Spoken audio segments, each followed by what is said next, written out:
All right, ladies and gentlemen, I would like to specially welcome you to Spell Africa Teachers Conference.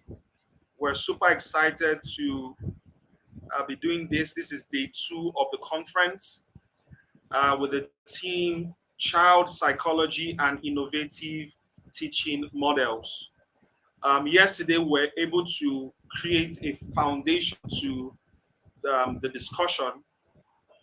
This discussion is going to be ongoing. It's not something we can treat in 2 days, and we hope that as much as we can share, we would apply in our various schools.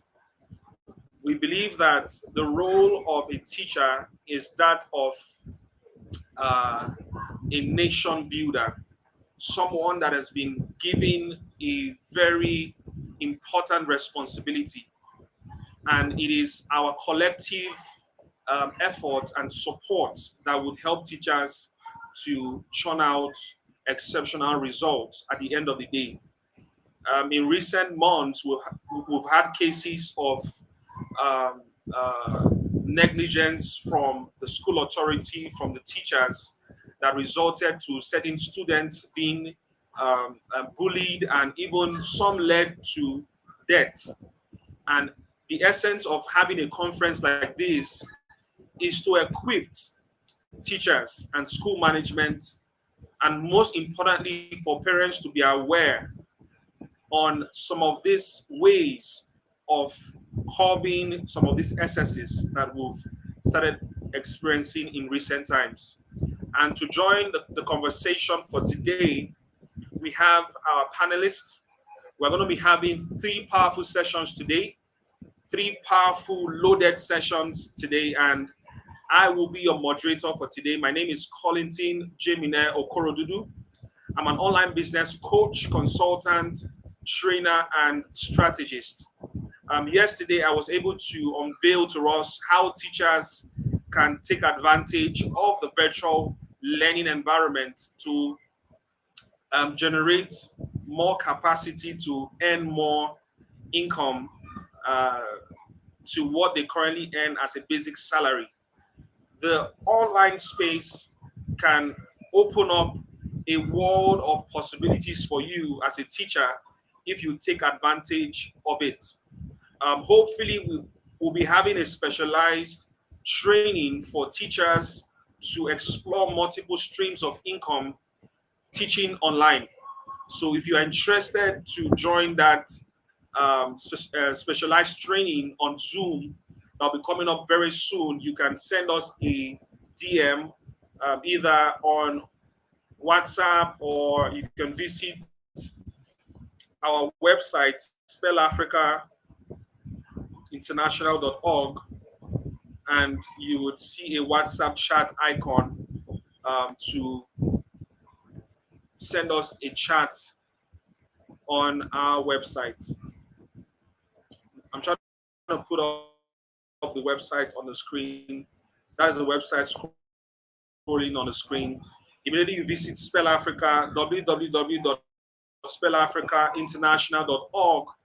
You should be able to send us a WhatsApp message if you are interested to join that specialized training for teachers to explore multiple streams of income teaching online. Straight away, we're going to be commencing today's conference. We're going to start with a little interaction, and by way of introducing our panelists for today, I would like to first of all bring in our host, the young, dynamic, exceptional young lady in the person of Gifts. Please, you will help me with your second name. I'm still trying to master the pronunciation. So you're welcome aboard, Gift. She is the convener and host of the Spell Africa Teachers Conference, and we're super excited to be identified with this great vision. If you're joining us for the very first time, yeah, you're welcome, man. Okay, if you're joining us for the very first time, Spell Africa is a non-governmental organization that specializes in sponsoring students of from different communities around Nigeria. For now, those of them that are not privileged to go to school, maybe for some reason their parents cannot pay their fees. Spell Africa has taken on that responsibility of raising funds for these children to stay in school instead of them hawking or just committing maybe certain vices that we will not be proud of. This organization has decided to take these children off the street. And with our support, we can do much more. Currently, Spell Africa, I think from yesterday's conversation, is currently sponsoring 26 children in secondary and primary school. Am I correct, ma? Yes, you are.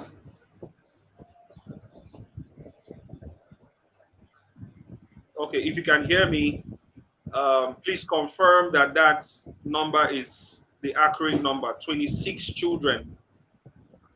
Yes, sir. Okay, 26, I think she primary and can secondary. not hear me. Hopefully, she will hear me soon.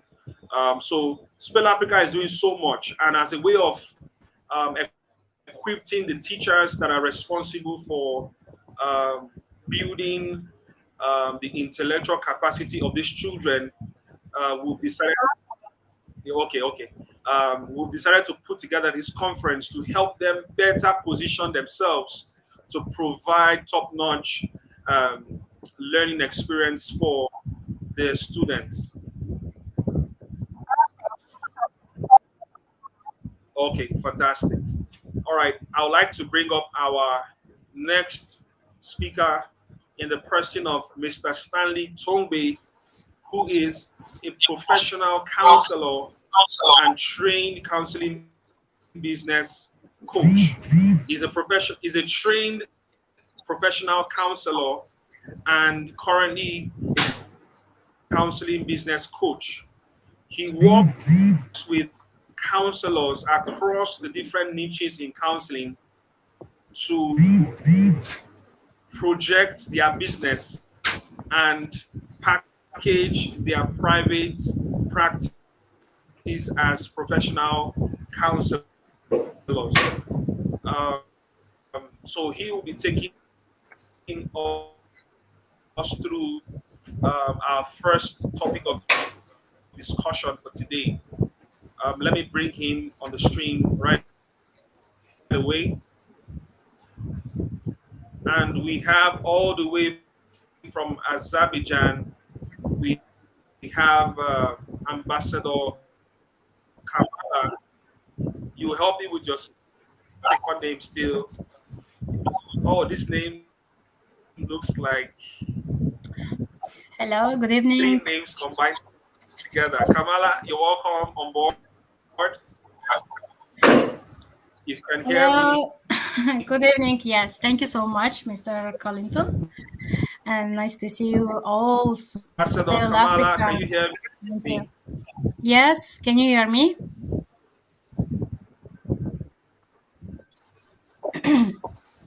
If you can hear me, please let me know if you can hear me. Uh, yes, it's okay. I can hear you very well. My voice is Okay. coming there. Hopefully, maybe you can hear me. Please, if you are live, please Yeah, I can help hear you very well. me It's great. to know if you can hear me. Gift, can you hear me? Yes, I can. Kip, can you hear me?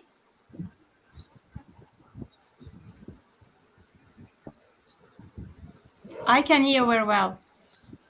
Can you hear me, please? Can anyone hear Yeah, me? we can hear you.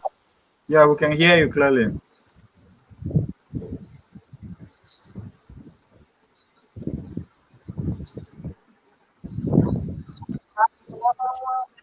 Yeah. How are you doing today?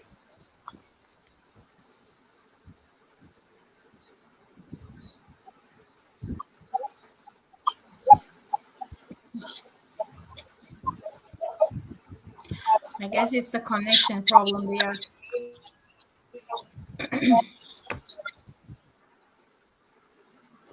All right. Yeah, I can hear you loud and clear.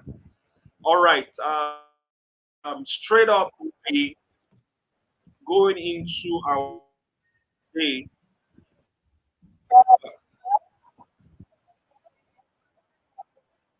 Okay.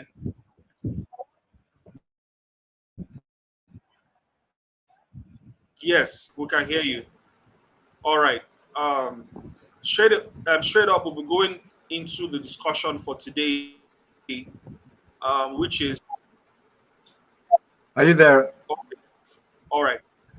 We'll be going into the discussion of today, which is child psychology and innovative teaching models. That is our theme for today. Before we take our first session, all right, fantastic. All right. I would like to take our opinion concerning our topic, our theme for this summit, which is um, child psychology and innovative teaching models.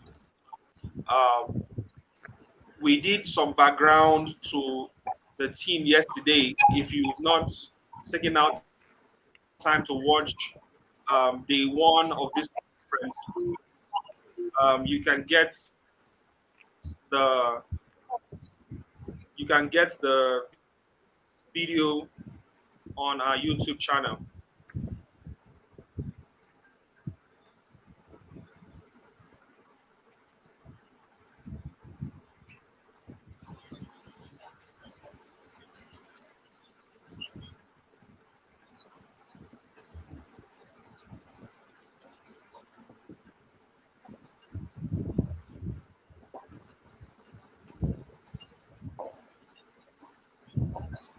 All right.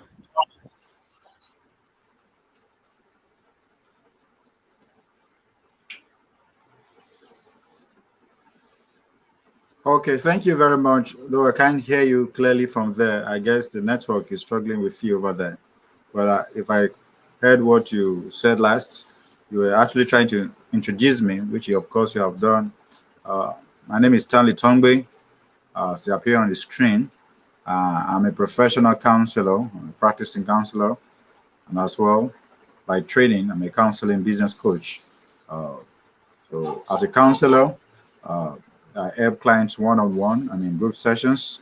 Then as a business counseling business coach, I also help counselors on one-on-one situations and then at group level to profit from their counseling as a humanitarian service that is also very profitable.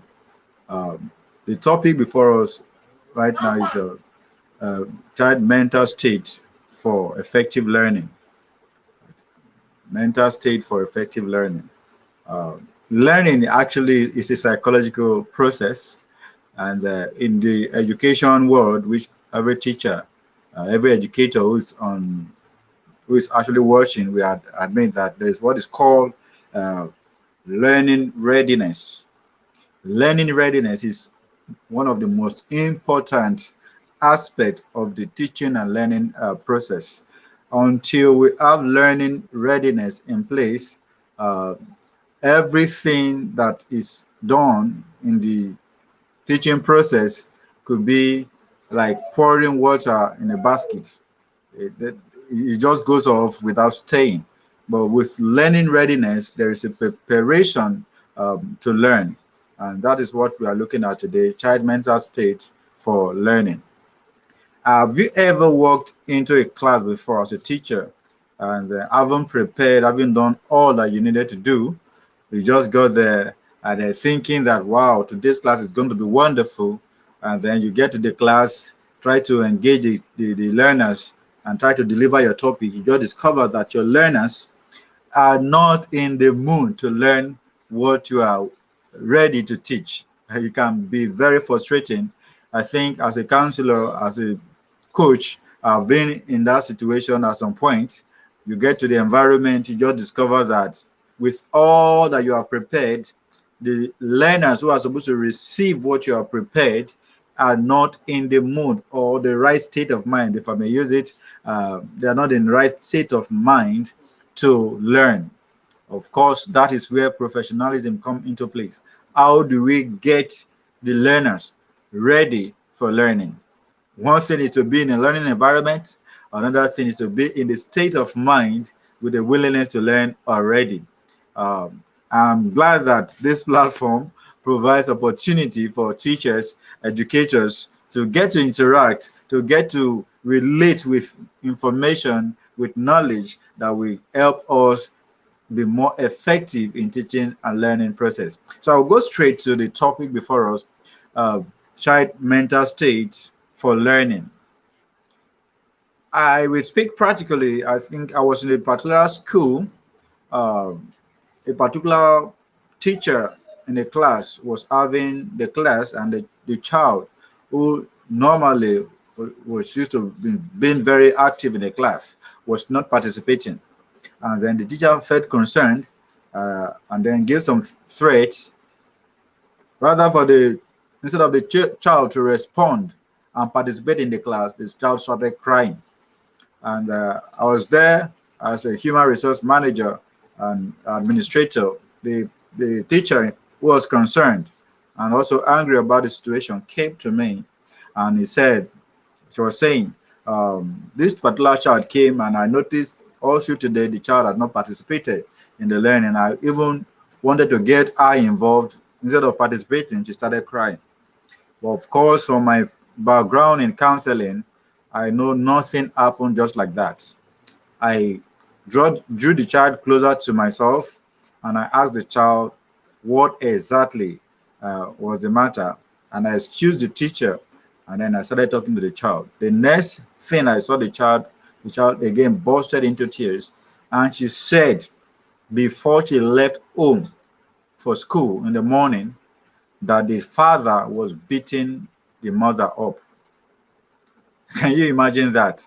What mental state will a child who was picked up by the school bus in the morning for school and leaving home with the mother and the father at home, knowing well that they fought at night, and in fact, in the morning before she was prepared for school, the parents were still in an heated argument. So a child of about 7 years old could identify that something was happening at home, and while she was in school, she was still in the mind that it is possible something bad could still be happening. What if my dad and my mom get into heated argument, and then my dad injures my mom, or my mom injures my dad, or something bad happened?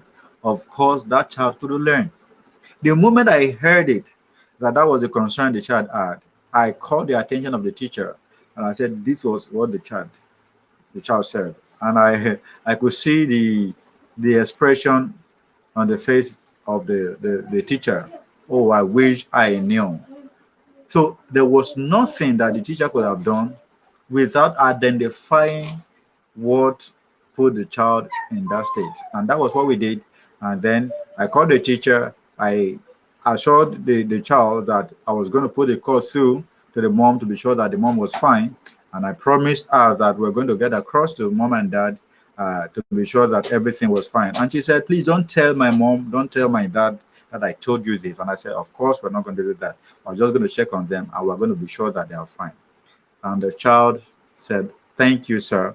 And the teacher took the child by the hand and went to the class. And at the end of the day, I was able to get a feedback that the child did very well in school that day.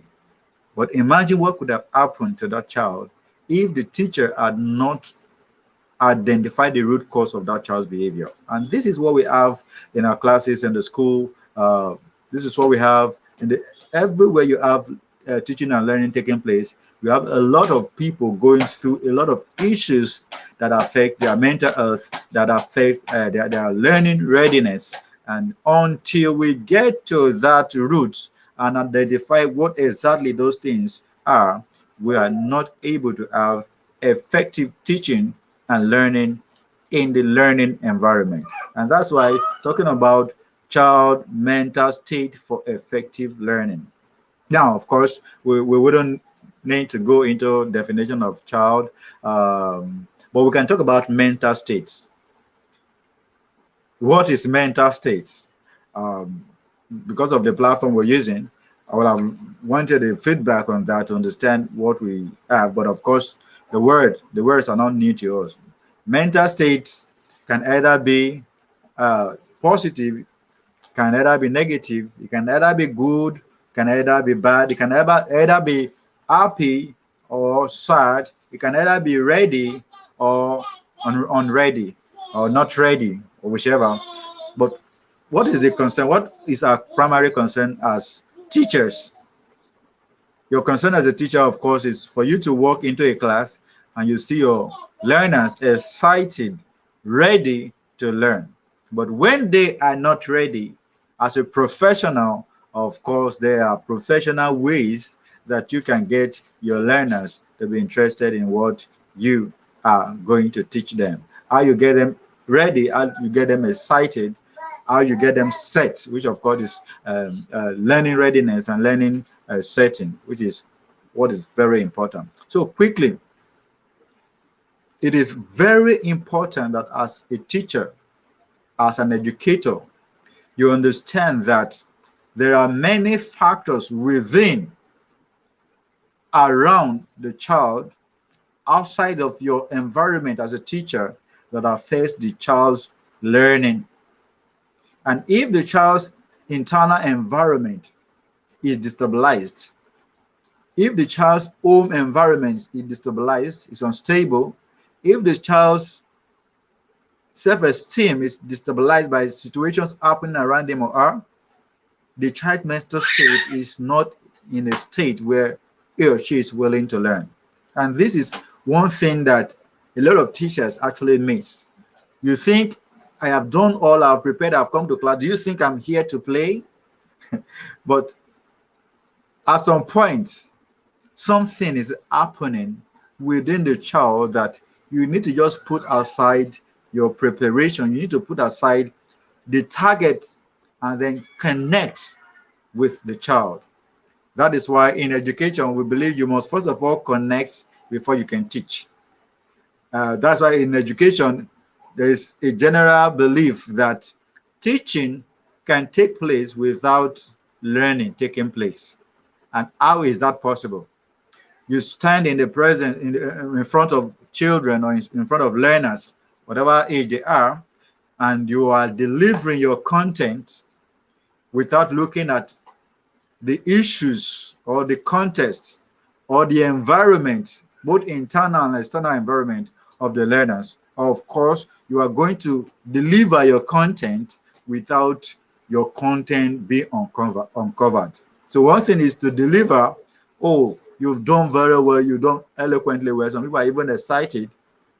But imagine you teaching in the class, and then at the end of your lesson, you realize that a large number of the class did not really get what you were teaching. Perhaps something happened in the class before you joined. Perhaps there was a story that went on. Perhaps they were discussing about something, but you didn't pay any attention to what they were discussing. You just wanted to deliver your content, and you get them disconnected. So understanding the internal state of the learner, understanding the internal happenings in the learner. Of course, this does not have to do with intruding into the privacy of the child or finding out what is happening at home, what is happening with your mom, what is happening with your dad. That is not necessary. But as a teacher, every good teacher is a psychologist, and that is very important fact. To a very large extent, every good teacher is a psychologist. So the first thing a teacher does, usually when you get into a teaching and learning environment, is to do a psychological assessment by observation, of course, not the psychological tests that take a process or that take professionalism to administer. You enter into your class where you want to deliver the lesson. You look at the environment, you study the environment, and you can say that yes, the environment is conducive or the environment is ready for learning. So how do you, as a teacher, study the learning environment? How can you determine whether the environment is conducive for learning? How do you get into the mental state of the learner to say that this learner is ready, this learner needs to get set, this learner is having a bit of challenge? And that's where we get it wrong. Of course, in the traditional schooling system, whether from the elementary to the basic to the college or to the advanced level, there is already a sitting position. Of course, the chairs are already fixed.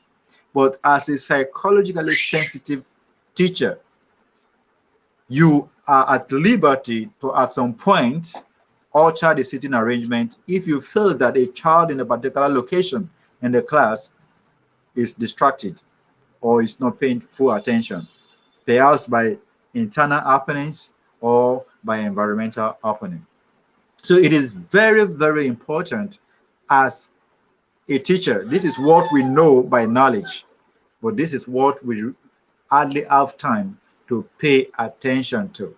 And this discussion actually is to bring again to awareness that the child's mental state is very important in the teaching and learning process. So what do you do to get the child in the right mental state for learning? I'll just talk about a few things, and I'm sure that in the comment section, you'll be able to leave your feedback, and then we'll know how you feel about what we have shared and how important it is to you as a practitioner, as a teacher, whether in the classroom or wherever you're teaching, whether you're teaching virtually. How important is mental readiness to your teaching and learning process? So the first thing we want to talk about has to do with mental readiness in relation to learning, and how you can identify whether your learners are mentally ready to assimilate what you're about to deliver. The first thing, of course, you do as a teacher is to connect. And we can never overemphasize this. Until you connect, you cannot correct. And that is not just a philosophical statement. Until you connect, you cannot correct, you cannot teach effectively. So the first thing a learner, especially a child, wants to do is to connect with the teacher. Of course, children are psychologists in themselves.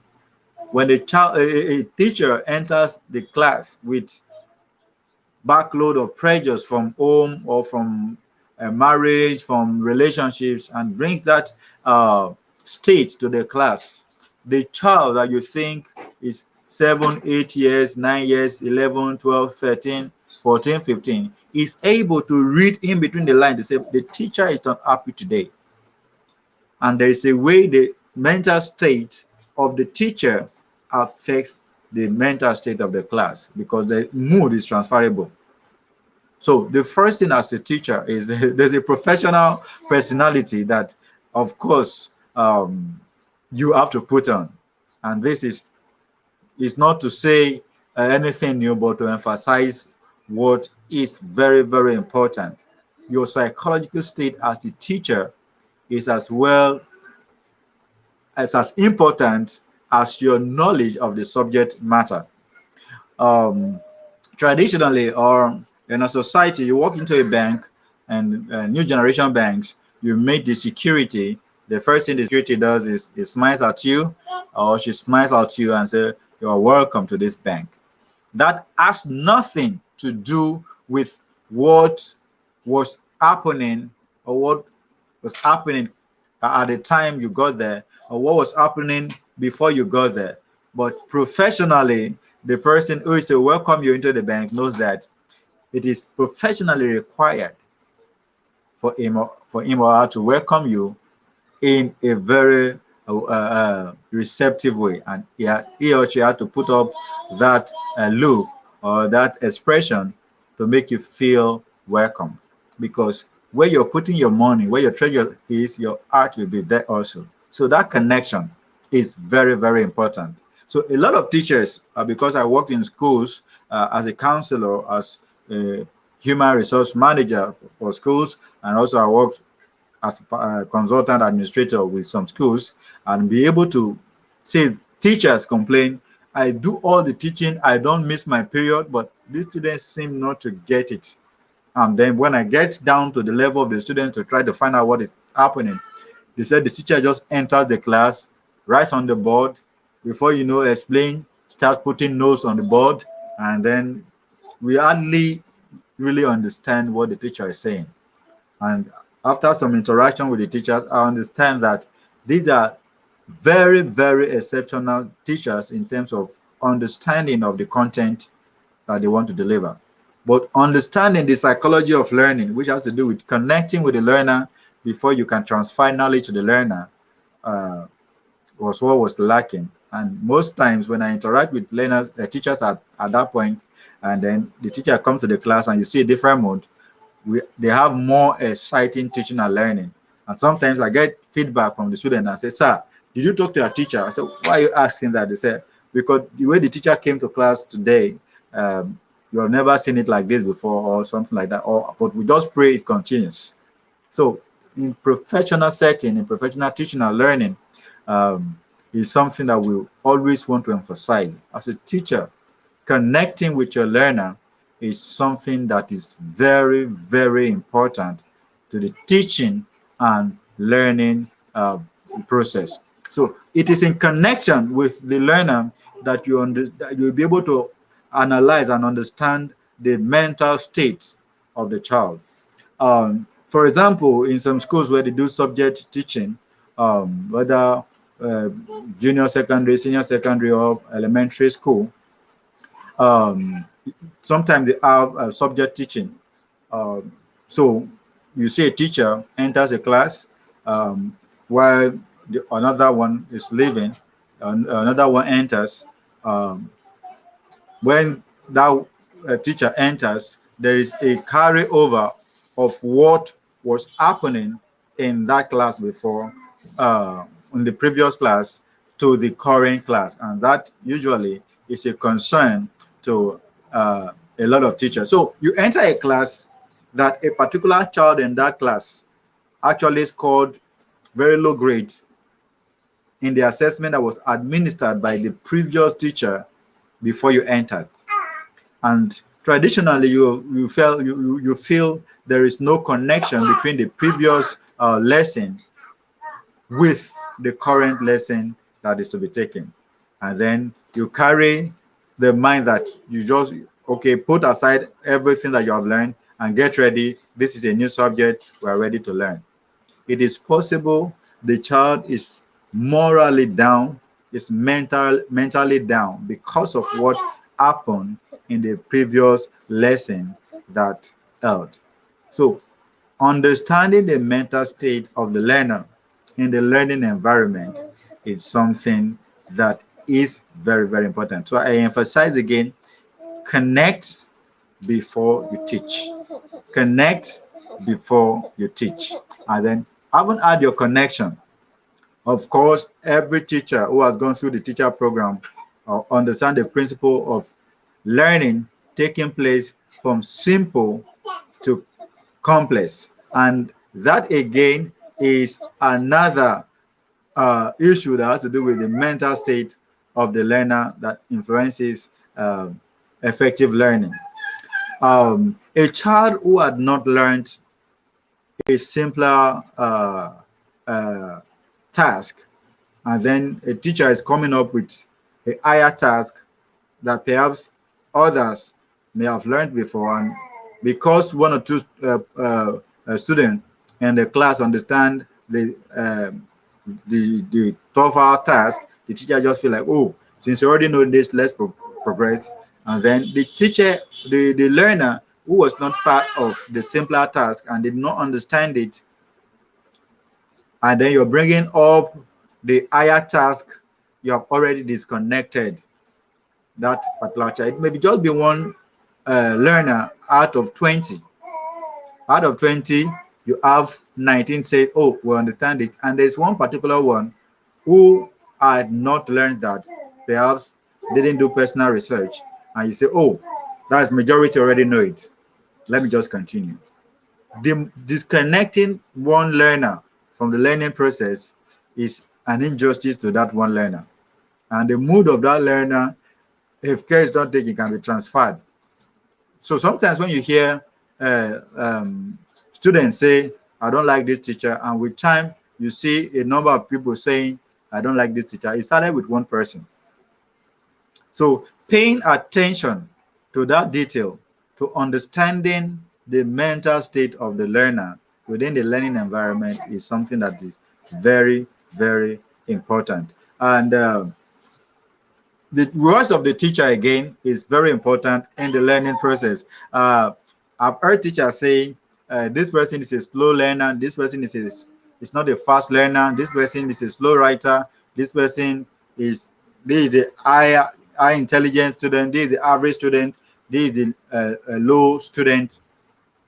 All those labeling, again, have their role to play in the mental state of the learner. A child that has already been made to believe that you are an average learner or you are a below average learner is already programmed to think, I cannot do beyond a certain level of achievement. I could remember a particular school where I was engaged as a counselor. A particular child was not doing too well, and after interaction with the child decided to pick up, I think it was just 3, and then to pick up and do better. And the parent who was concerned was actually frustrated about the situation. And the child went and improved on himself. And the next assessment that they did was something that was supposed to be over 20. It was recorded that for the very first time, the student scored 17 over 20. And then the attention of the parent was called into action. And then when the parent came, after seeing the score of the child, the parent was angry with the school. And what she said was that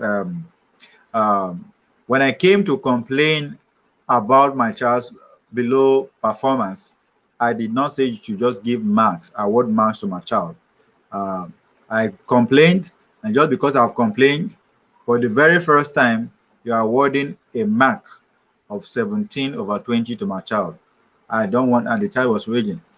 When investigation was done, it was found out that the child had been doing extra work to make sure that he improved on his academic performance. And then what message did that send? A message was sent that the parent, the mother now, did not even have any belief that this child could improve. And then the child again felt disappointed. So my mom was only concerned about coming to report me and did not even believe that I was going to do better. Now I did better and I scored this, and my mom is the one coming to school again to report me. It took extra effort to be able to bring the relationship between the child and the parent that was strained by that into to build it back, to build that trust. So what we're encouraging is that as a learner, I don't want to go into so many psychological processes. Of course, we're going to be having specialized training programs with teachers where we're going to talk about the academic aspect, and then we're going to interact practically with teachers to understand the mental state of their learners and how they can assess the mental readiness of their learners and how they can connect with their learners to be able to ensure that effective learning take place. In order to not to make this too lengthy, I would like to stop it here and say, teaching is one of the most noble professions. But to get the best of teaching, your art must be there. And until your art is there, it is difficult to get the best of it. Of course, that is another aspect of mental readiness for effective teaching. So I would like to stop it here. Maybe next time when we have the training, we'll have opportunity to look at the different dimensions of mental readiness for effective learning. Thank you for having me. All right. Thank you so much, Mr. Stanley, for that very, you're always on point. Can you hear me? Yes, I can hear you clearly. Clearly. All right, fantastic. We had a conversation yesterday where I was sharing my experience about the issue of slow and fast learners. And there was something you shared with me that I feel everyone watching should hear. You talked about different styles of learning, which is please, can you remember that conversation? I seem to be struggling with Yeah, remembering yeah, words you used. yeah. Actually, there are different learning styles. We have the visual learners, we have the auditory learners, and we have the psychomotor learners, and then we have people that we like to call exceptional learners who can do a blend of either visual and auditory and psychomotor.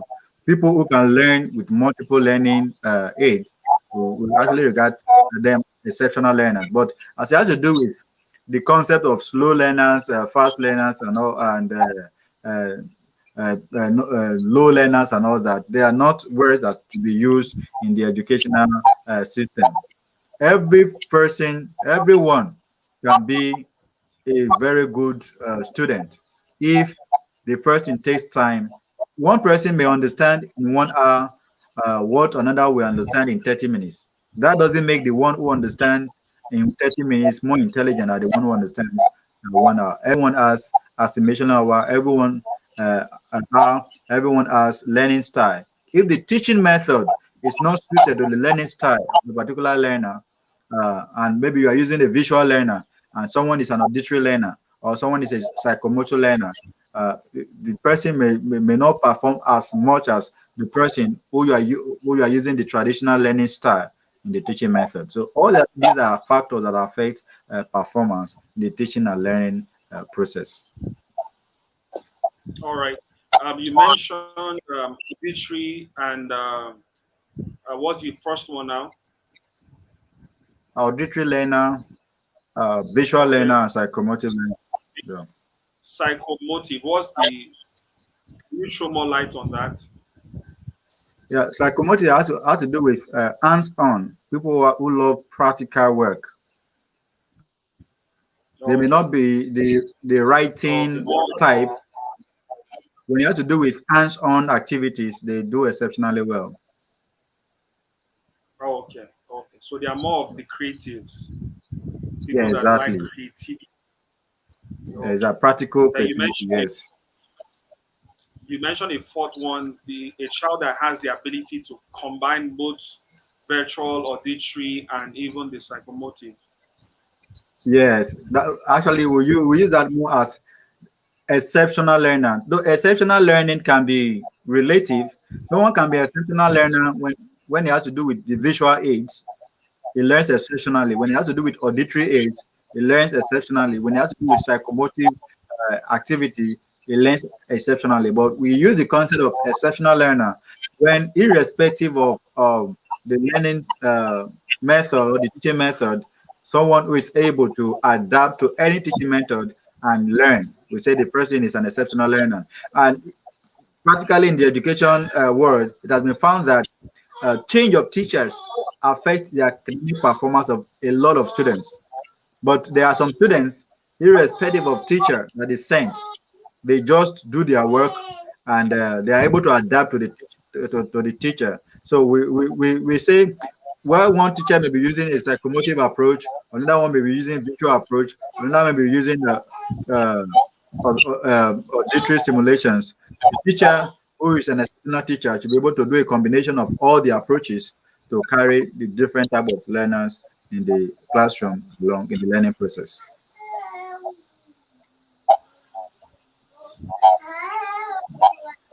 Okay, okay.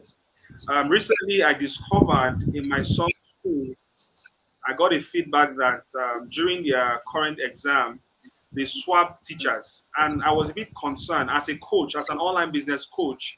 I can imagine coaching someone for 1 month or 3 months, and on the D day, where the person is supposed to unveil their brand, I'm not there. And maybe some other coach comes in to motivate, or even in the case of football, where a coach is there shouting and cheering the players to ensure that they produce the desired result after spending months of training. What's your thoughts about that style of um, examination? Um, I'll say the intention may be right, but when it has to do with at the elementary level, especially at the lower level, it may not be the best of approach. Because at the learning level of that child, I understand you're talking about a 3, 4 year old child. Am I right? Yes, two, three, A four. three, yeah, a 3, 4 year old child is building a connection with the teacher. That if the teacher who has taken the child for 3, 4, 5 months, or a teacher who has taken the child consecutive for 1, 2, 3 months, ask the child a particular question, whether in oral test or in practical work, that child is more likely to respond to the teacher who he or she is familiar with than the teacher that he or she is not familiar with. That's why a child can be very outspoken at home, and he gets to school, the first few days in school, the child is not talking because the child is trying to understand the environment, the new environment, to understand whether these people are welcoming. And then you see some children after a few days, they say, "Mom, Dad, my teacher is the best. I love my teacher." And you begin to say, "Wow, you want to love your teacher more than you love me?" It's because the child has been able to connect with the teacher, or the teacher has been able to connect with the child. But when you want to do an assessment, you bring another person who has not connected with the child to answer certain questions. Uh, um, uh, it's an issue. It's an issue. It's not appropriate. I know they're trying to use that method to prepare the children for external exams, but it is definitely not for the elementary level of learning. At least you can try bringing that up when it is at the higher level where the child is preparing for external exams. But at the elementary level, the learning of the child has a lot to do with the connection between the teacher and the learner, because at that level there's a high level of caregiving, and it's whoever that gives the care to the child that the child responds to. So I don't think it's too appropriate to do that kind of swap at the elementary level. But as they go higher, of course, if you want to do standard, uh, I think why some schools introduce that, especially school owners, is because they feel a lot of teachers, in order for them to be seen as doing very well, they do what we call assisted exams without putting it in their record that this child was assisted. For example, a child is expected to write maybe A to D. Maybe by that level, the child is expected to be able to write it without any form of aiding, any form of assisting.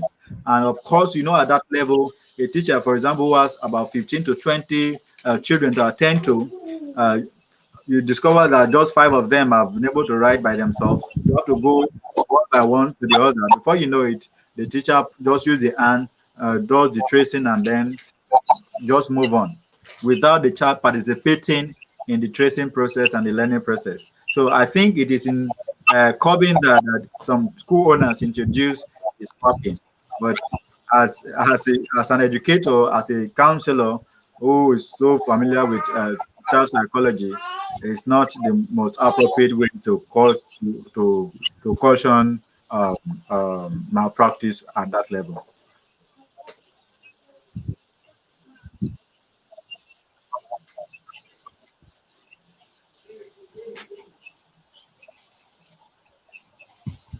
Oh, okay, fantastic.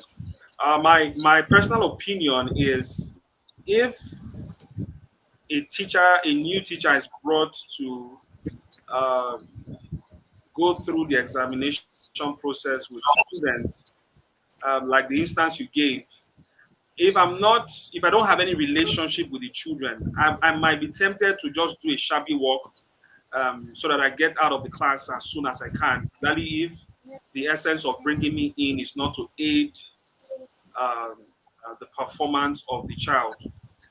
If I've taught a child for at least 2 3 months, I want to see that at the end of the day, this child is well. How will I put it now? Is goes through that examination process properly. But if I'm a teacher that's just introduced for that process, I might just want to. I don't know the journey that child has gone through. In order for me to even still be graded to be an exceptional teacher, I might still want to aid, as it were. So I feel it's not the right approach. If a teacher at that elementary level, if a teacher is assigned to teach a child from the beginning of the term, they should allow same teacher to finish up the process of examining that child before grading is done. Somebody dropped a comment. Please, sir, is below average better than slow or fast? Can you throw more light upon on that? So she's trying to get the right words to use instead of using the word slow or fast learner. Okay. We have the mainstream school, and we have special schools. In the mainstream schools, we have people with different learning levels. Yeah, are you Um, still there? yes, I'm still here. Can you hear me? Can you Yeah, hear Mr. me? Stanley, are you still there? Yes, I'm with you. Can you hear me?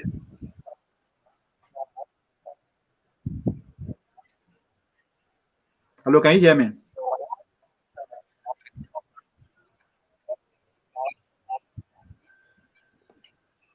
Can you hear me right now? Yeah, I can hear you. Okay. I said in the I can hear you. we have the mainstream Yes, I can school, hear you. and then we have the special school. Whether it's the mainstream school or the special school, you have different learning levels. Uh, the concept of slow learner, fast learner, below average, and all those labeling in counseling, they're actually labeling. You can say yes, a child is challenged. You can say a child is challenged. One of the things that help teachers do is when they are doing their reports on learners. This child does not do this. This child does it. This child does not do this. The point is, Jane is doing very well in oral this thing in oral work in literacy, but needs to improve in this and in that.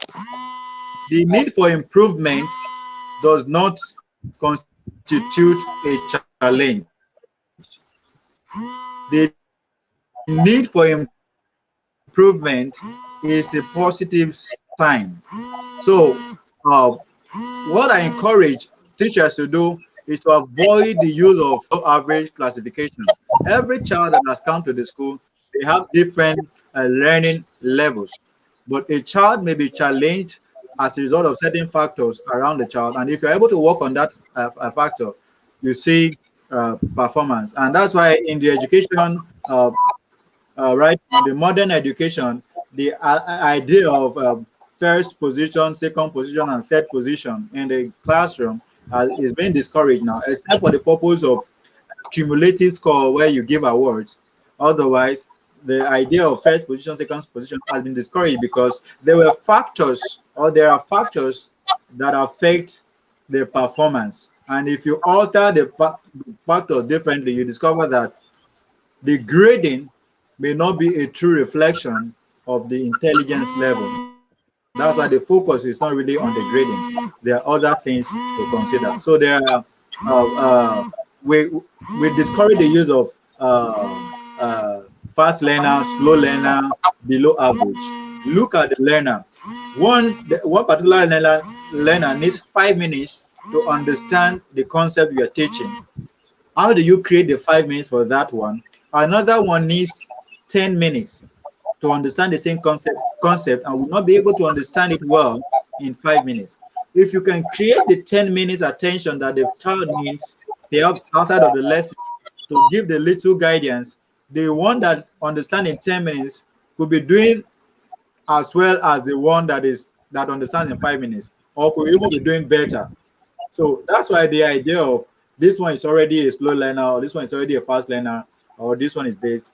Psychologically, it has implication on even the teaching approach. That's why it's not used. But by the time we come to the teachers' interactive session, we'll be able to get direct feedback from teachers and we'll be able to really do justice to this. I just hope this clarifies a little.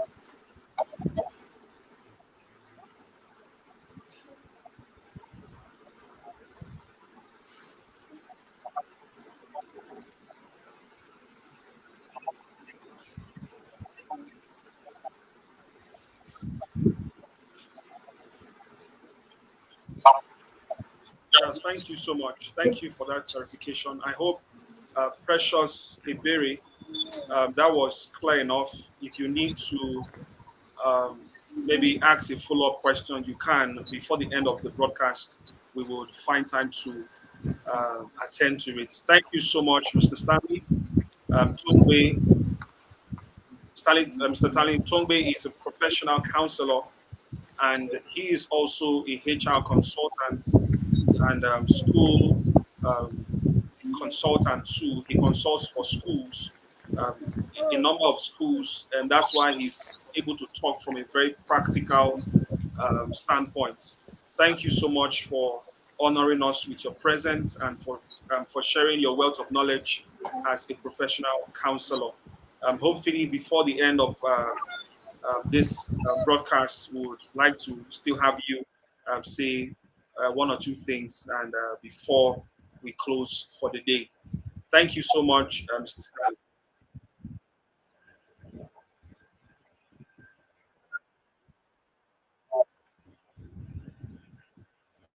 All right, straight up, we'll be bringing our next speaker all the way from Azerbaijan, somewhere in Central Asia, in the person of Ambassador Kamala. I Yes. She will need to help me with the second name. Thank you, She Sheila. is an exceptional personality. We got the opportunity of meeting recently, and I can tell you that she's someone that she's all smiles. Her countenance is contagious.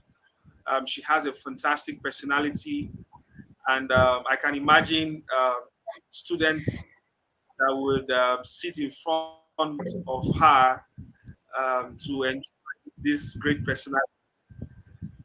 So, how are you doing, Ma? Hello, good evening, Africa. Good evening, all over the world. Hope you I'm can doing great. hear me. Yes, I can hear you very well. I guess if it's the connection issue, so maybe it's there, but I can hear very well. So, can you hear me well? Hello?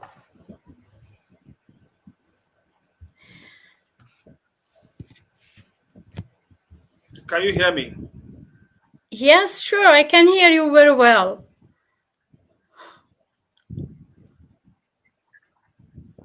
Is the audience that can hear me very well there or not?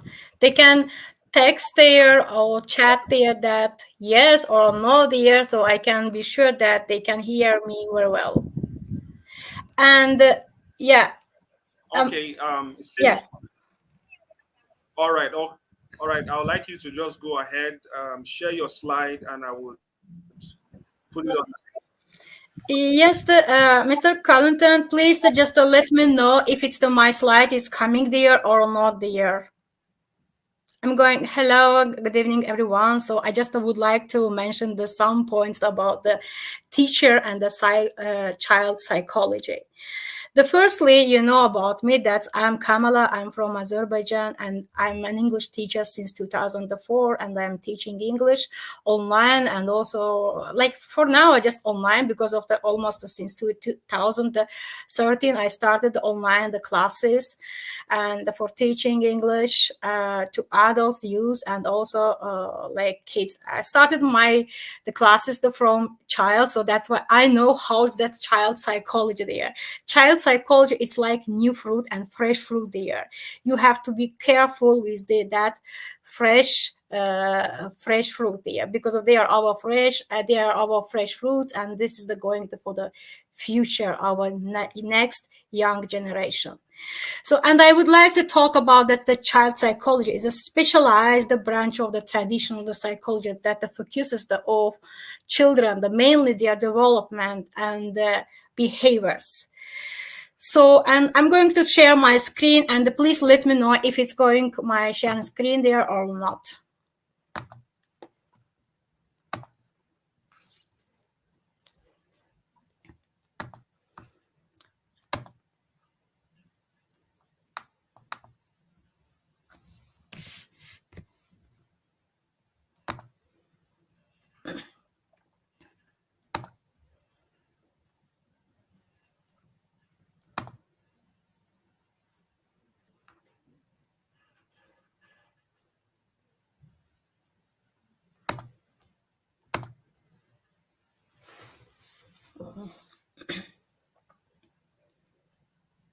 And just please very kindly let me know if it's everyone see my sharing screen or not.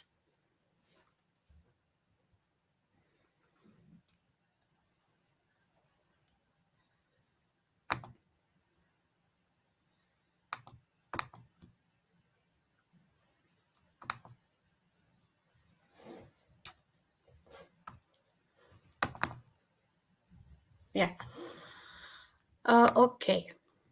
So I am starting my sharing the screen here, and I hope everyone see my sharing screen here. And how I started my the presentation is about the introduction about me. I am Peace Ambassador Kamala Khankisheva and from Azerbaijan. So and I am the there is a great mind from Azerbaijan and a degree holder in public relations from International Open Academy, Ireland, Dublin, as well as a degree holder in linguistics from the Azerbaijan University of Foreign Languages. And I did my ESL, like it's a TESOL certificate as a teaching the English as a second language for foreign international practice and the certificate in Georgia, Atlanta, and New York academic training schools. For years now, I have been participating in different events and the workshop, as well as the work for many organizations. And beside all of these, I have been nominated as a contestant in the Peace by Education and also as a delegate, and I am the first runner-up for the category of the Peace by Education for the World Youth Cup by Global Peace Chain. This is the short introduction about me and my background here. So, and what you see here is that this is the sum of the projects I'm working on that, especially the project about this is the child education.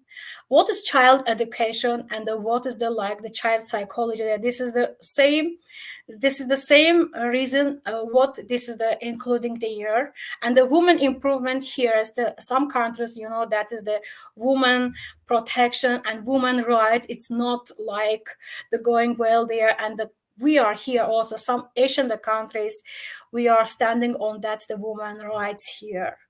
This is the next other project here. We are always there, like standing on that.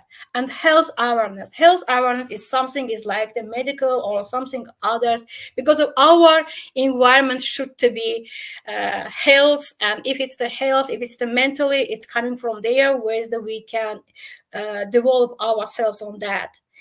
And environment awareness is also including with that's the health awareness and the drugs-free society. Nowadays, the teenagers and also young society, they have the some like they're going the wrong ways there. But this is the coming from the even the one mistake. It's coming from the families, their oral environment, oral others sides there. We have to always take care about the child's the psychology, not to damage their psychology on that. So clean your city is just something is the town and the street and the clean old age homes. We have to, here is the, I am doing on that job that every young and the generation, they have to care about the old ages of homes there and also how they have to care, and we have to explain them. They are old, we will also will be getting the older they are. And to protect them, the street child, some children, so you know that, and also young, also others there, when they are either like eating, they are thrown away in the streets there, and we have to also to give them that's the some explanation about that. Street is our second home there. We don't need to throw away everything in the street there. There is some trash cans. We have to do everything on there. So this is the like short introduction about my project and about my background there. Now I'm going to explanation about the what is child psychology. So and yeah. Right, going here, yeah. What's child psychology? This is the main options that we always have the confusions about, that is how we have to care about them and how to do like to protect them from the bad, the negative things there. Child psychology is a study that subconcuses and the concuses the child development there. And this is the means that child psychology observed how a child interacts with their parents, themselves, and the world, and to understand their mental development. So just to hear is what is the child psychology. Here is the main things that when we are working with children at school or in the kindergartens or other like the high schools there, their high schools, it's not like the child's there, but they are calling is like teenagers. This is also something is sounds we have to care for their mental psychology there. Anytime the psychology it's coming, the first coming from parents, from family, and so then it's passing to teachers, to schools, and the next it's up to after 18 years old, it's going to like around its environment there, whatever they doing any mistakes there. This is something goes also like coming normal, because of just imagine that your child or like your kids or your even teenagers there have done any mistakes there. You don't need just to like or beat them or like something is that why have you done these mistakes there. This is child or teenagers, we all have the mistakes. We have to explain them that is that if you have the mistakes there, you should to understand if I have done these mistakes, so you don't need to repeat this once more again, but you should to analyze where I have done this, why I have done this. If I will do it, I can like the break some my parents' heart here. I can't be so sad about this. There is not like forcing them like don't do mistake. This is really wrong way. Like if you will tell to your child that don't do mistake, they will do mistake. If you will say don't, they will do it. Like 100% they will do it. So that is why we have to say that is, if you will do it, we have to give them like smart explanation that if you will do it, it's gonna be like that. If you will do it, it will be result, it's gonna be like that. So sometimes that's the psychologists. It's going like many ways there. They can think wrong way or right way. All of them it's right way or wrong way. That's gonna be happening until they will understand that. So we are going the next one like psychology about yeah wait yeah psychology is a brain, the power of math. That is the what I want to say here. The people the thinking that how we can judge your children or your children psychology. They thinking that my parents judge me, my parents they have seen my mistake, teacher judge me in front of the class there, so they will be like the broken there. And what is he thinking? Teacher is the main reason, always observing the class there. What is thinking or what is she thinking there? What is he doing or she's doing there? What is playing or watching there? The child's development, like starting from the childhood, from the first years old, it's coming there that the first like from the zero, like the first years old up to like 7 years or 6 years old. It's depend like which countries you are going to schools there. And the parents should always observe the child there. If he's playing dishes, if he's playing in the dark room, if he's playing alone there, or with kids, or with other the comrades there, what is action there? From this is, observation, it's giving you more things to understand your child. So next, after 7 years old or 6 years old, you are passing your children, you are sending your children to schools there, and teacher should to observe also there, not like miss attentively there. Okay, I'm like not seeing I'm not caring what he's doing or like that. Some teachers can be like that, but if the feedback is the main reason, the behavior also main reason there, you have to give them like the feedback to your to their parents and to them also, that I didn't like your this, like for example behave, can you please like something do the best way, I know that you can. Never say that you can't. If you say you can't, they will say that, oh, I can't. The teacher said me that you can't. Or the parents, my mom said me that you can't. Never say that you can't or don't. You can't and don't. It's the best wrong way to tell them there. Every time you have to say that. If you want that change his or their life there, you have to say that I know that you can do the good way. I know that you can do it. You have to give them good motivation, the positiveness there, that they have to believe themselves that I can do it. Teacher said me that I can do it. Kamala said me that I can do it. I can, and that I will do my best that to change my life the only good way. Never think that's the negative ways there. They have to think only the positive ways there. The next slide here, I would like to tell that the child psychology. You can guess your kids. For example, we always observe like that. Appearance, the facial expressions, eye contact. Eye contact, it's the main things there. You have always eye contact because of eyes never lie. You have to always look at the eyes there, but not like staring eyes.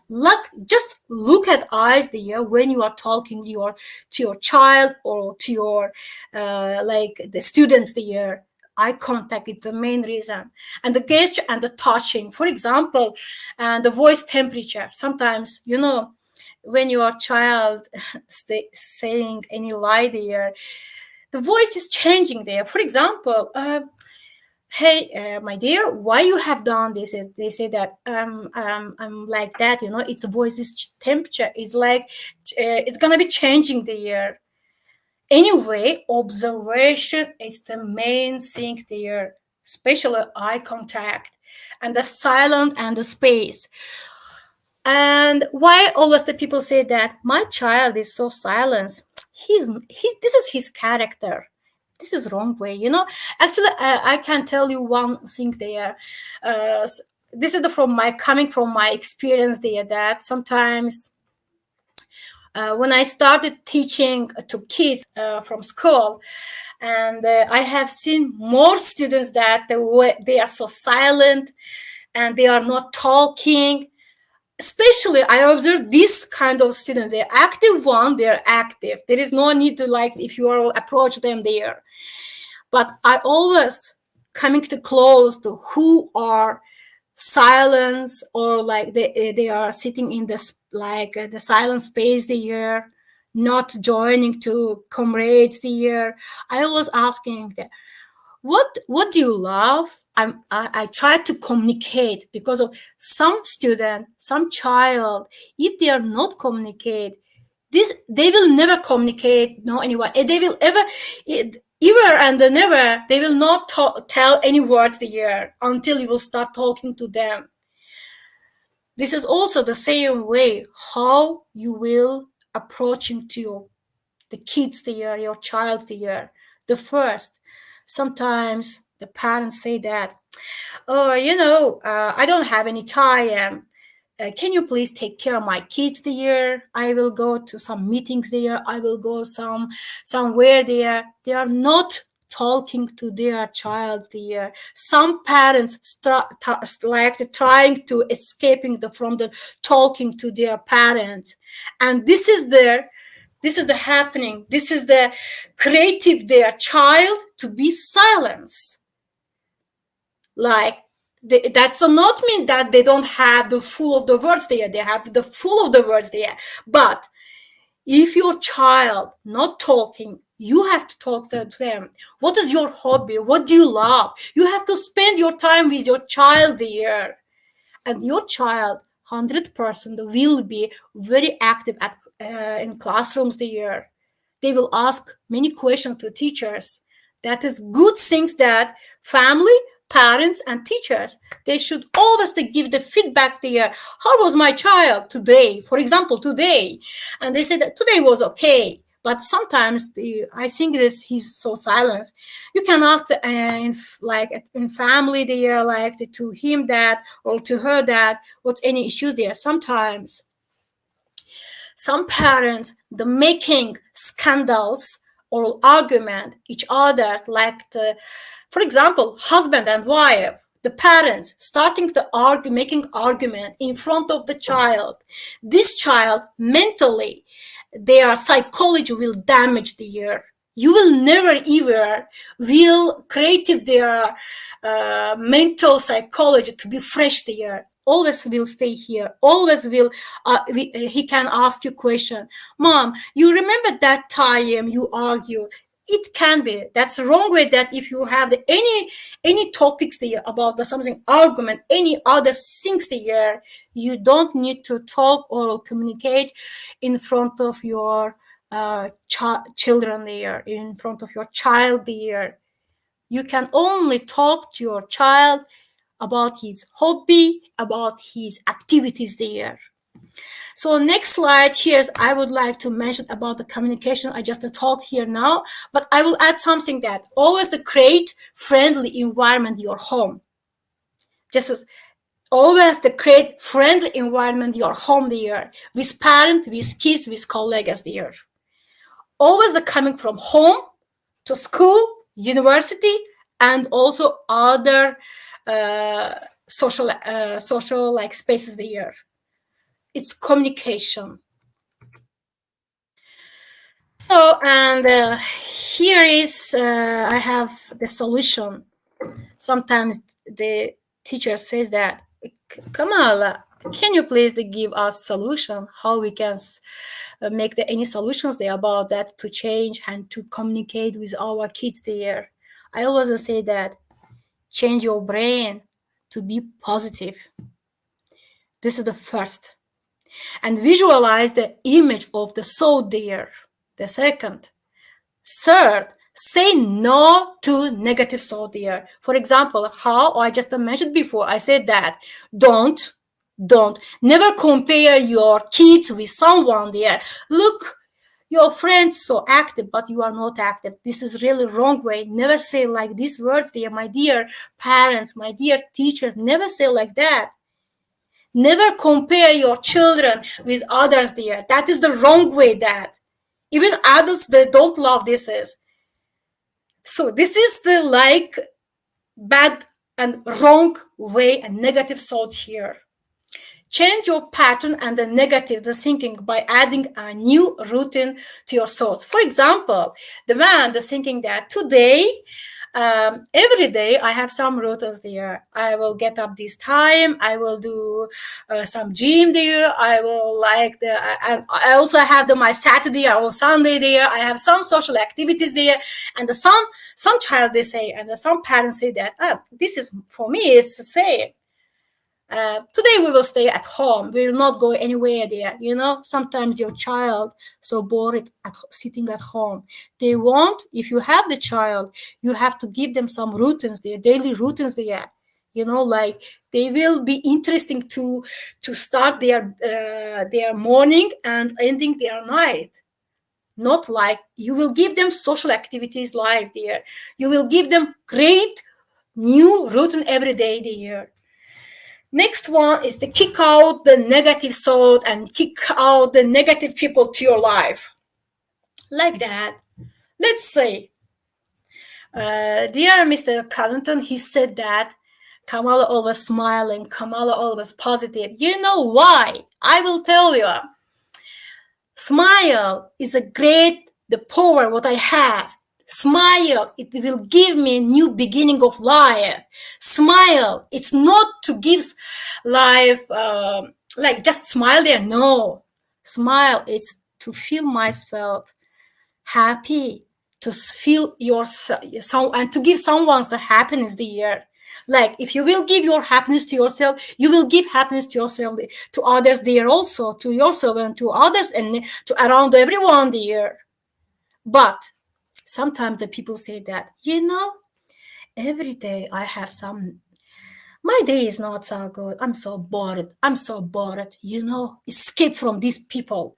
I always escaping from this kind of the people. I really don't love this. I don't love to hear negative words there. I love only positive.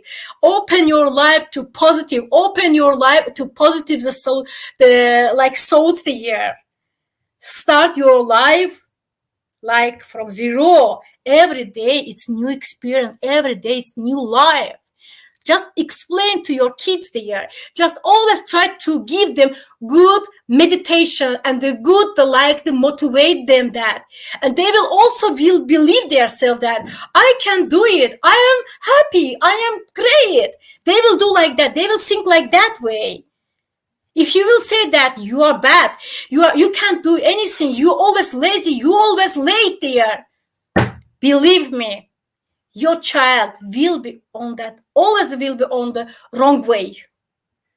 Just imagine, you can't change your child. You can't. Just imagine. You can't change your students' thoughts there. You just imagine this. What can you do? Never talk in front of someone. This is the wrong. Always try to be friendly. Teacher is not only teacher. Teacher always friend to their students. Always try to communicate. Ask lovely. Dear, how was your night yesterday? What did you do yesterday? Do you have any plans? What do you want to be there? I can help you. For example, that, yes, really, teacher, can you help me about this? My family is so poor family. They can't pay for my study. You say that, okay, don't worry about this payment. Don't worry about this. If you need something, ask from me. I'm here to help you. I'm really help. Teacher always have to love the first student and job, and they are always being the patience with them. The patience is main reason. If you will be always angry, they're like that, they will be scaring from you. Never. If you have the problems there, my dear teacher, please leave your the problems behind you when you entering the class. Just to forget everything there. You are in front of the child. You are in front of the new future there. They are in your hands here. Please forget problems behind. Let's just to forget about any kind of the problems. Don't bring your problems in front of your child here. Why you damage your child's the mentals, the psychology here? You will never can do it like this way.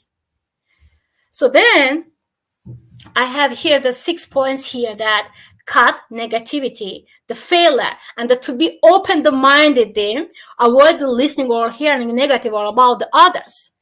Sometimes like they say that, someone said about you wrong way. For example, your teacher, your child at school, and teacher says that your child today was not good. Never, just try to be patient, my dear parents,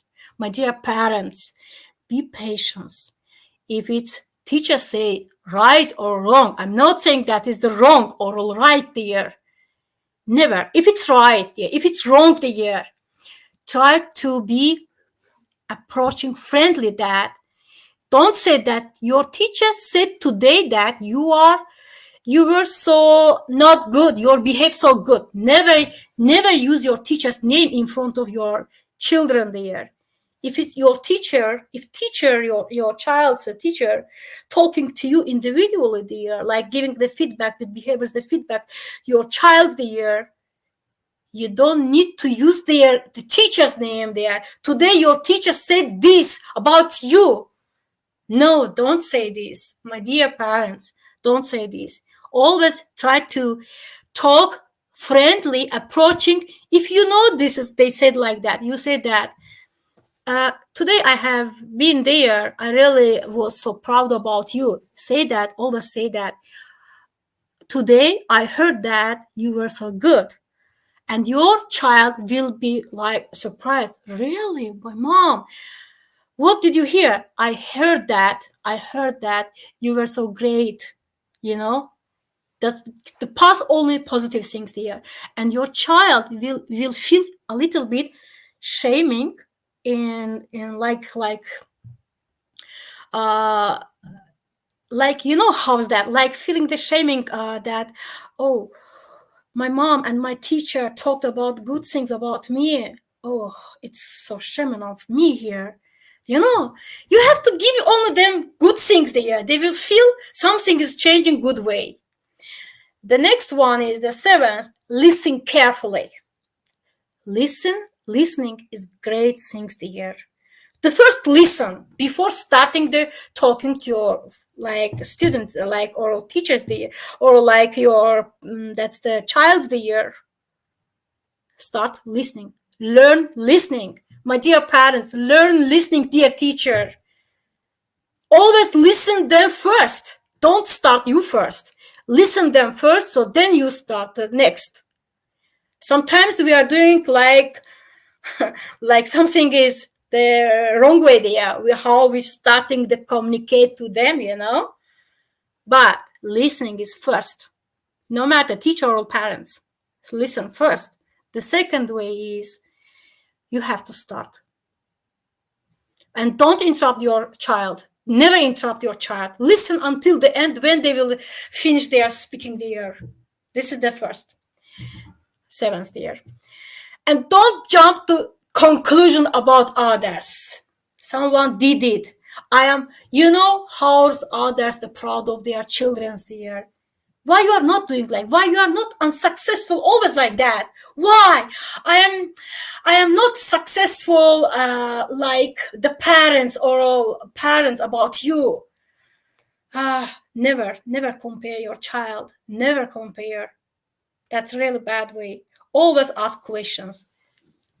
If you want to ask something there, for example, not so, you have to say that like friendly. Really? Why? So they will give you explanation. Okay. So, but why? You just try to talk to them. Not that why. Not like that. Don't change your face immediately, my dear parents or teachers there. Just say, oh, really? Why? Like that. This is psychology. It's like coming from the like, it's like, you know, method. It's like different things there. It's separate there. For example, some teachers say that, oh, my method is great method. Okay, even you have the great method there, the first psychology. So then your method. This next. This is the conclusion here. I'm just telling you. The next slide is coming here, conclusions. How can we change the mindset of kids? The parents responsible for choose good school or and teachers. Sometimes when we are like the first class or the next others there or university there or any other things there, we are trying to select good teacher and good school, right? We always hire good teacher. Who is a good teacher? What's her background there? How is she teaching there? Can I sit in her class? Can I attend on her class only during these 2 class or like something like that, like demo classes, demo lessons there? So the next, like, that's like responsible also, like it's your teacher is gonna be, but the teacher never looking for students there, even it's bad or if it's like this one, no any good or no any bad there. They are fresh apples. They are fresh in front of you. They have to select you. You are not them. You have to change just their life on a good way. If a student boring your lecture, not interested to attend your class, your lecture, then you should think why. For example, you say that, oh, maybe I am teaching not so bored here. Why they are not listening to me? Oh, why? So it's in vain. Your class is in vain. Your lecture is in vain here. You should to ask yourself why. Because you have, as a teacher, you have to work on yourself there. Why? Oral, the parents saying something and your child not listening to you. Like, you have to ask why. Always try to ask from yourself why, not from your child. Why you are not listening to me? You have to say why he is not listening to me. Try to find the solutions on yourself the first, so then to approach to him there. So if your class so bored there, you have to add there some games there. Something is, sometimes they are sleepy, maybe sometimes they are so tired, like the study there. Always try to add the games there.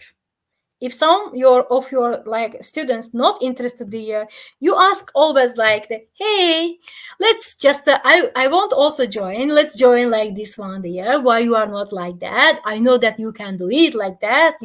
What is your idea about it? Do you have any suggestion about another games there? You can give me another suggestion. Always ask new ideas and new suggestions about the other games there. They also have any other ideas there. You always ask that. So because of they have to think that teacher very caring about my ideas. They also will be proud about themselves there. So, and the questions and answer time, the skill-based activities there, it's also like some, for example, what's your hobby? What can you do? Someone can dance, someone can sing a song there, anything there. Try to explode your child there. What can you do? What can you do? Can you dance? What kind of dance you can?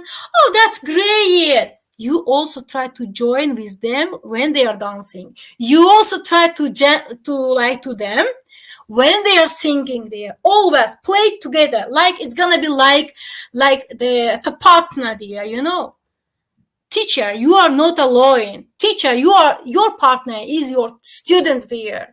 My dear parents, your next year, like colleague, as a friend, your like child there. Friendly, always the friendly. So the next one, always the third and the most important role, your environment. You know that sometimes the parents say that, my dear child, you know, I believe in you, but I don't believe environment there. I don't believe others there. Don't say this. Don't say this, my dear teachers and the parents. Don't say this. If you believe your child there, you know, you have to give them hope. They have to make mistake, you know. Give them reason to make mistakes there. I don't say that big mistakes, no, just even little mistakes. For example, hey, you know, it's dark there. If you will go there, you will fall in there. Don't say. You see that it's dark there. You said that it's dark there. I don't know. I don't see anything there. Mother, don't worry. I can see. I can like manage there. Okay. You say, okay, I believe you. Let him go. But you are behind him. That if he fallen, you say that, it's okay. You see, that's I said it's dark there. Are you okay? Like that. He will. You know.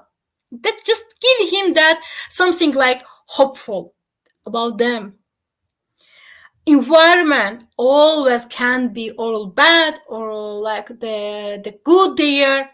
No matter, you can change this, but what you can change, this is you first, you and someone's your child's mentally and psychology there.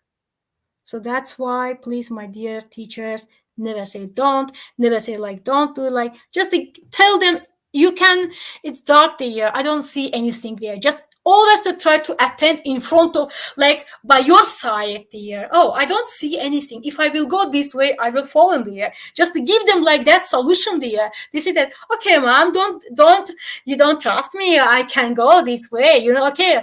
Oh, okay, I believe you. Just go this way, you know, just tell them like this way, you know. So always to be careful about your environment around your people. Sometimes we give this advice to our child. I believe you so much, but always try to be careful. Yes, sure, that's good way. You have to tell them. But no need to scare them. No need to scare them. They can be scared about that. They can be scared about making any little mistakes there. Don't tell them. Why you tell them? Never, my dear teachers, my dear like parents, never do it. You just say that I am proud of that. I have great son. I have great child here. You know, I believe you. Wherever you are, I believe you. So always give them like the proudness there. The next slide. We are the future and we are the world. You know, children, this is next generation. The child, it's not for today just only. Please take care for them. Take care their life there. Take care their future there. If you will damage their life for now, you will also will be damaged for future, because of your future is depend on their hands there. They are your future. They are our future. So the next, it's a conclusion here. Thank you so much, my dear audience. Thank you so much, dear all over the world who just listening to me and also hearing me. Thank you so much. Thank you. That's all.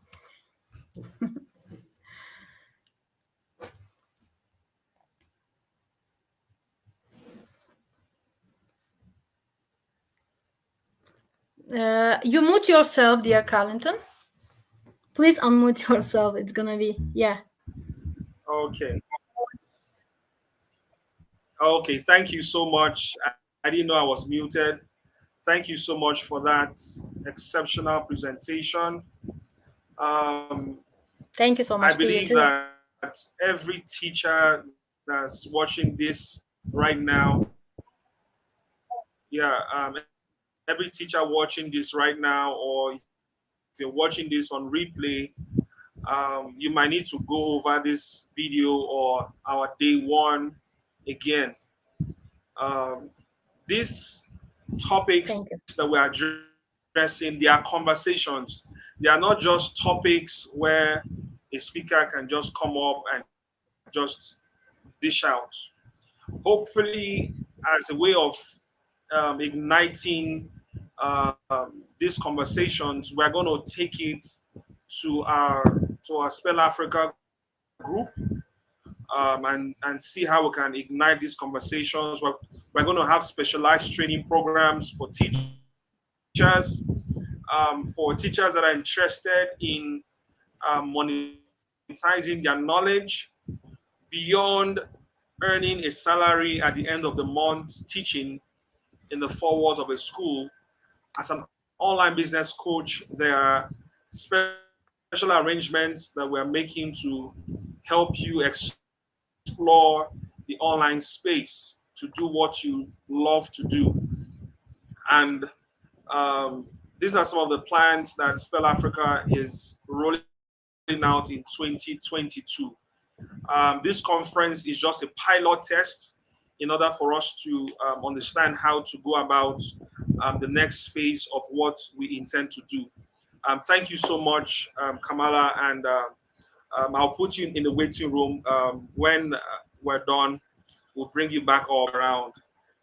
Straight up, without wasting any much of our time, taking the last lap of today's session, I would like to bring up um, our host and convener. Yeah, you're live. Thank you so much for giving us this platform. In fact, as an online business coach, sometimes we are busy coaching and we don't have time to partake in sessions like this in order to learn one or two things that applies to how we live our day-to-day life, particularly with raising children. So please, can you introduce yourself quickly and tell us a little bit about Spell Africa? Then you can go straight into your session. Thank you, Mr. You Collington. have like 20 minutes so that we don't keep people longer than necessary. It's okay. Good morning, good afternoon, good evening, everyone. My name is Gift Akwejevo. By privilege, I'm the founder and president of Spell Africa. The word SPELL stands for Saving the Poor, Enhancing Learners, Leaders through Literacy. Spell Africa is a non-governmental organization that gives scholarship to children who are less privileged, children who cannot afford education, children who are not going to school from street to school. In 2013, in my state, my third year in school, I witnessed a boy killed amongst a group of robbers. This boy is just 16. I found out that the boy was out of school as a result because of his parents who could no longer send him to school in order to make ends meet.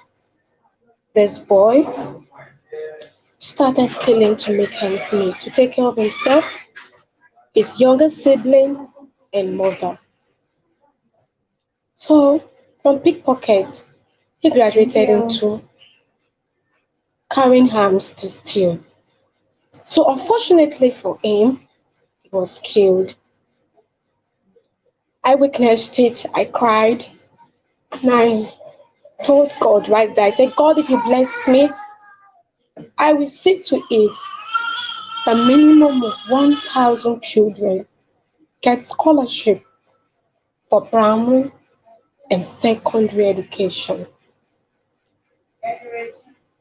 When I finally graduated from the university, 2017, when God gave me this vision, Spell Africa, I told my parents about it, my friends. They all discouraged me. They said it's not possible for me to give scholarship to children who are less privileged. And my parents asked me, how do I plan to fund an NGO? But I told them that God, who has given me the vision, is going to make provision. And I'm telling you today that Spell Africa successfully, from October 2017 up until now, we've given scholarship to 26 children who are less privileged, primary and secondary education. And we also organize spelling competitions to help motivate the interest of children in education, which we have done across 8 states in Nigeria: Lagos, Ogun State, Abuja, Delta, Ekiti, Osun State, Port Harcourt, and Ondo State. Our competition has featured over 5,000 spellers across over 200 schools in Nigeria. So this is what Spell Africa is all about. And this Teachers Summit, which was themed Child Psychology and Innovative Teaching Models, is to help teachers to learn, parents and teachers. The role of teachers in nation building is very, very, very essential. A teacher can be rightly called a nation builder. A teacher is a judge who gives marks and ratings. It differentiates children on the basis of their intellectual and often social skills in preparation for the social and occupational roles which they eventually play. Teachers are the guiding force for students and true nation builders. The role of a teacher is very significant. At the primary level, a school teacher is a real hero or a god for small kids. Whatever teachers say that has a great impact, it has a great impact on kids' psychology, nurturing these kids in right direction. Teachers play a vital role in instilling good and ethical value system.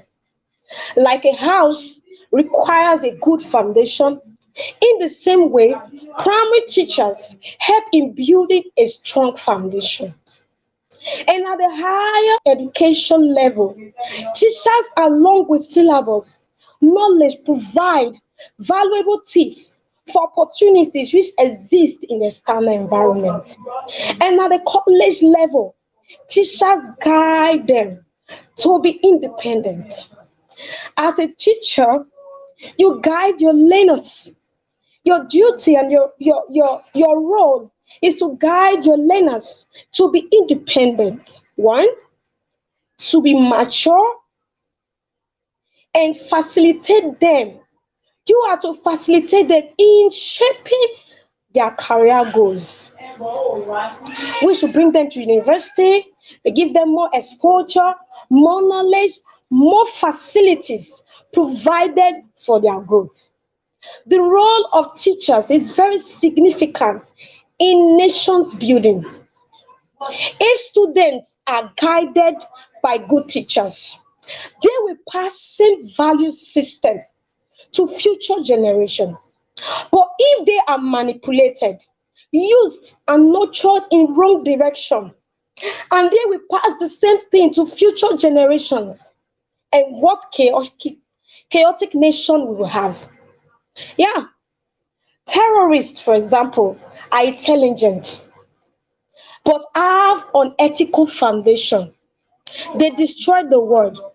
Same applies to teachers. Good teachers build the nation, and manipulative teachers create irresponsible citizens. A nation is built by its citizens. Citizens are molded by teachers, and teachers are made by teachers' educators. Teachers is the maker of nation. So you are a teacher, you are a maker of the nation or your country. So for the development of the country, it is very important to have good teachers. And good teachers can be produced only if we have a good system of teacher education and dedicated and efficient teachers educators. The teacher can be rightly called a nation builder. Teachers, through their perseverance, love, and sacrifices, have shown that the right path which the children should go. Great men have built our great nations because they had great teachers. It is our duty as teachers to nurture and give our children good upbringing. Now, let me explain what I mean by that. As a class teacher, you need to have a good character because the children which you are teaching, your learners, they are copycats. Whatever you do, they see you. And it is not of a good behavior for teachers to use abusive words in the classroom. Was it 2 weeks ago? A teacher called me from a school trying to make inquiry about the upcoming spelling competition in February. And I was already connected to the call, but she wasn't aware that I've been connected. And then I was hearing from the background, she was in the classroom, and then she was telling a particular child in the class that you are Olodo. Now, for people who are not Nigerians, let me explain what Olodo is. Olodo is a child that is a dullard. I don't know what happened, but I just overheard her saying it, and which is wrong. As a teacher, a nation builder, you are not supposed to tell a child that a child is dull. Yes, we have kids who do not easily understand when you teach. There are some kids who easily grab what you teach. And in most cases, teachers who use these abusive words, one, because maybe they are facing challenges from their homes, which they bring to the classroom. So, on no circumstances should a teacher tell a child, get out, or tell a child that you're a dullard, or tell a child you cannot be good. A child who is not good in mathematics can be good in English language. A child who is not good in science can be very good in social studies. A child who is not good in English language can be good in government. It is your duty as a teacher to ensure you pass the knowledge across to your learners. Yes, most children do not understand easily. Some children are very quiet, they don't talk in the classroom. You try to communicate with them, they are just looking. It is the duty of a teacher to hold them close to yourself. Try to find out why they are not talking. Try to know why the child is not understanding what you're saying. It is the duty of a teacher. Like I said earlier, a bad teacher will produce irresponsible children. A teacher should be able to communicate effectively with the learners in the classroom. A teacher should have high motivation and be creative, innovative, and effective in teaching strategies. A teacher needs constantly seeking knowledge. You need to seek knowledge constantly as a teacher. There are areas you know that you're not doing well. There are resource materials. You go online, you download materials, attend seminars like this to help you grow. Yes, you might not study education in school. You don't have NCE, you don't have a BEd, you didn't study education. or you have the passion to teach, yes, you can be a teacher, but it's more than just having passion. You need to acquire skills so you can deliver well in the classroom. You are a nation builder. Teachers are nation builder. A teacher, a corrupt teacher, an incompetent teacher is not only a bad individual, but also the harbinger of a corrupt and incompetent generation. You need to watch the words you say to your children in the classroom. You can't tell a child that the child is stupid because you are angry or because the child is not learning very well. You take out anger on the child. No, it is wrong. It is really, really, really, really, really wrong. I remember vividly, I was taking a class back then during my teaching practice in school. There's a particular child in the class 10. He likes to do what he wants. You tell him to write, he doesn't want to write. You tell him to read, he doesn't want to read. He just wants to be by himself. So I was wondering, the teacher that was there before, I had to ask her what the problem was. Is this child like this? She starts explaining that is how the boy is. That even herself has said the same thing to the proprietor, but being an only child just left him like that. You can't beat him, you can't discipline him, he's just like that.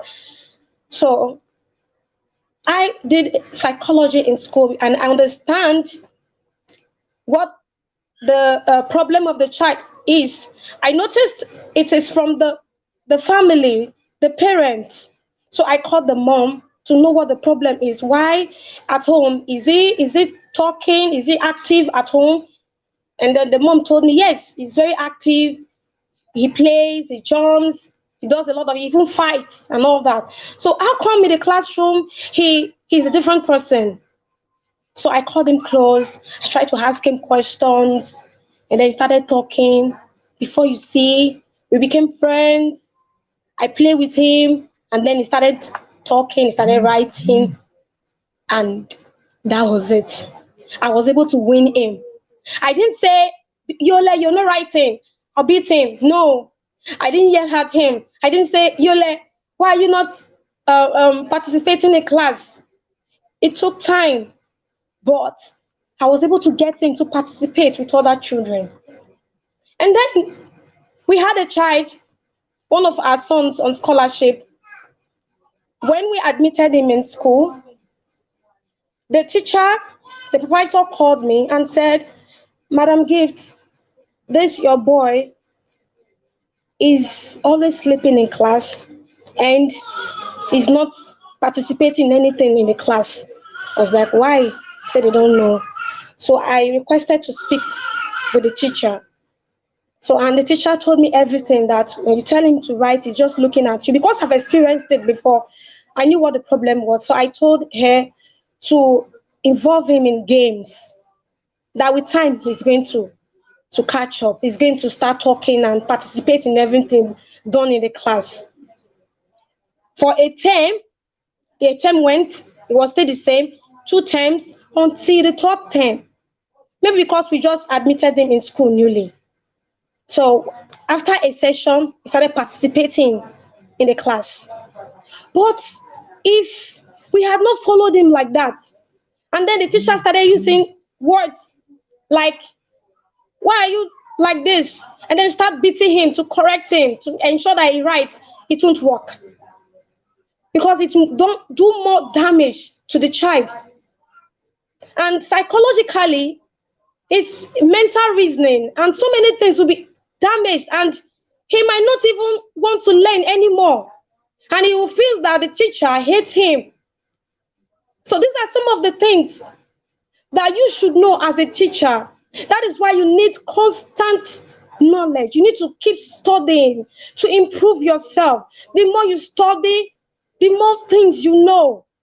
It is beyond just having a passion. It's beyond just making ends meet. No, teaching profession is not about earning a salary. It's about you. It's about you building a nation until you see yourself as a nation builder, until you see yourself as someone that is a caregiver to these children. Mind you, these children in question spend more time with the teachers, because when a child comes to school in the morning from 7 a.m. to about 5 p.m.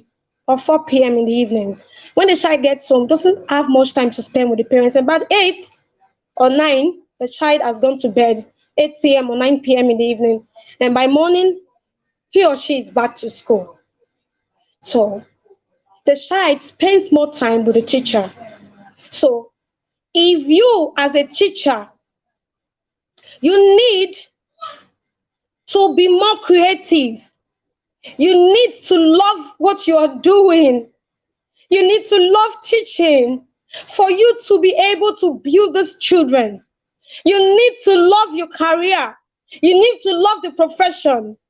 Teaching is beyond just saying, I am a teacher. You need to love it. And you need to study, attend seminars to grow. So I'm going to conclude here because of our time. So let's hear from other facilitators what they have to say. I say the good teacher are great. The goods of teachers are great. Because of them, we will grow to become knowledgeable people who will be used to the society, religion, and our nation and country. Thank you very much.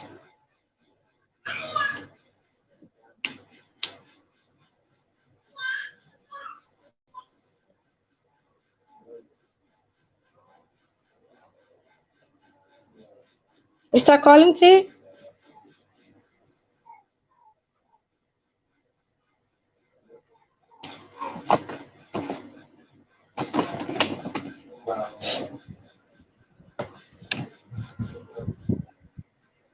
All right. All right, I'm back. I was trying Okay. to still be in the mood of that very powerful speech and presentation you just did.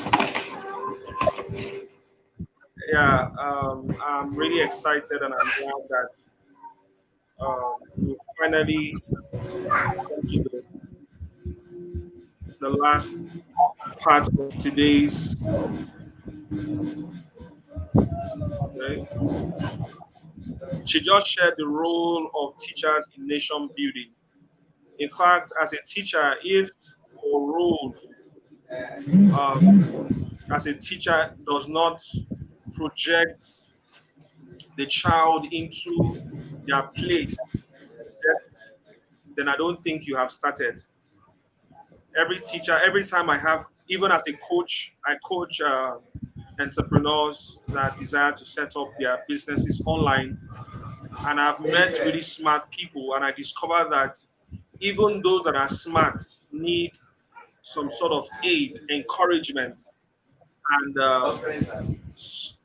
they need their psychologically. If you're not ready to launch out to the online space, even as smart as that entrepreneur is, it feels it feels as if he has lost his superpowers because this is a terrain that he or she is not used to, and you're trying to guide him or her to become a superwoman or a superman running their business online. So sometimes they get so weary, and as a coach, I have to keep them motivated. So I understand what it means to project people into limelight. And as a teacher, if you see yourself as a nation builder, you would properly prepare yourself. You will adequately prepare yourself for the tasks ahead.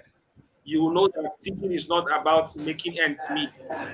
Teaching is not about um, the last resort. Teaching should not be your last resort. Since you can't get any other job, maybe at the bank or elsewhere, you feel that teaching is the last resort for you. No, if teaching has found you, know that you are in a position to build the nation where you are located. You are in a position to create the next generation of leaders, as it were. So thank you so much for that very amazing presentation. Um, we just have Ambassador Kamala rather, still with us. So we would like to say our last words before we sign out. Hopefully, we're going to do this again in the nearest future. In a few months from now, we'll come back to host this event again virtually. And God willing, we'll come to Azerbaijan to host this. So hope you would gladly welcome us. I hope she can hear me. Okay, thank you so much, everyone. I believe that we had a great time. If you are yet to, oh, okay, she's just hearing me. So watch the replay for at the day one. Please go to our YouTube channel and avail yourself the opportunity of watching day one. This is day two of the conference, and we're super excited that the conference has finally come to an end. We want to appreciate Mr. Keus Eze. We want to appreciate Mr. Stanley Tongbe that took the first session earlier. We also want to appreciate Ambassador Kamala. Hopefully, she will help us pronounce the second name. And our host, thank you so much for putting up this platform. Um,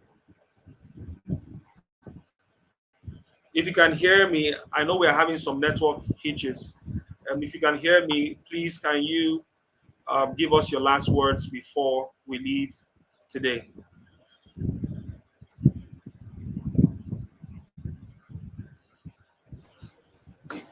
All right, ladies and gentlemen, I think I'll just um, sign us out. We're having some technical issues, so thank you so much for participating. If you're watching this on replay, thank you for watching till this point. Bye bye, and God bless you.